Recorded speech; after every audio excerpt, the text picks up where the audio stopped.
আন্তর্জাতিক ক্ষতি সম্পন্ন, কি সম্পন্ন? ক্ষতি সম্পন্ন। সে বলতেছে খাদিজাতুল কুবরা রাদিয়াল্লাহু তাআলা আনহা জীবনে কোনোদিন নামাজ পড়ে নাই, অথচ খাদিজা জীবনে একটা ওয়াক্ত নামাজ পড়েনি, এক ওয়াক্ত নামাজ পড়ে, একটা রোজা রাখেনি, জীবনে একদিনের জন্য পর্দায় থাকেনি।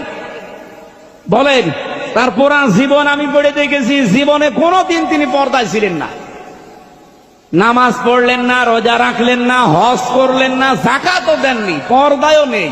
এটা ভারসাম্যহীন এক কাফেলা। এর নাম হইল আমির হামজা।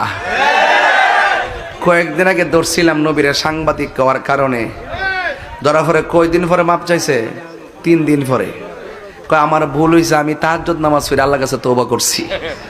তাইলে এত বড় হুজুর দাবি করে মুফাসসিরে কোরআন, তোমার কাছে মুফাসসির হইতে পারে, আমার কাছে সে আন্তর্জাতিক মুকাজ্জিব। কথা বলেন ঠিক না বেঠিক?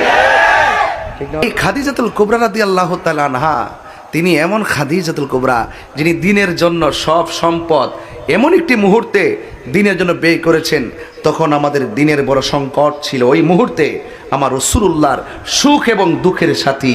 চিৎকার মেরে কন্যা সুবহানাল্লাহ। সেই খাদিজাতুল কুবরা রাদিয়াল্লাহু তাআলা আনহা সম্পর্কে আমি একটা হাদিস নিয়ে আসছি। এই হাদিসটা হলো আউয়ালু মান সাল্লা মা'আন নবী সাল্লাল্লাহু আলাইহি সাল্লাম খাদিজা সুম্মা আলী ইবনে আবি তালিব সুম্মা জাফর।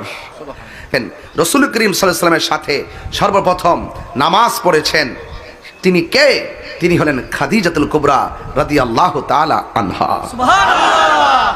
সুম্মা আলী ইবনে আবি তালিব রাদিয়াল্লাহু তাআলা আনহু, হযরত মওলা আলী কাররামাল্লাহু তাআলা ওয়াজহুল করিম, সুম্মা জাফর, অতঃপর জাফর।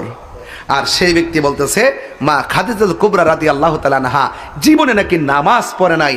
যে কাজ্জাব এই কথা বলতে পারে, তাকে কি আন্তর্জাতিক চাপাবাজ, ফেসিবাদ এবং দালাল মৌলবী এবং মিথ্যাবাদী মৌলবী বলতে মাধবপুরবাসী কি কাউরে গণনা করে কথা বলবে?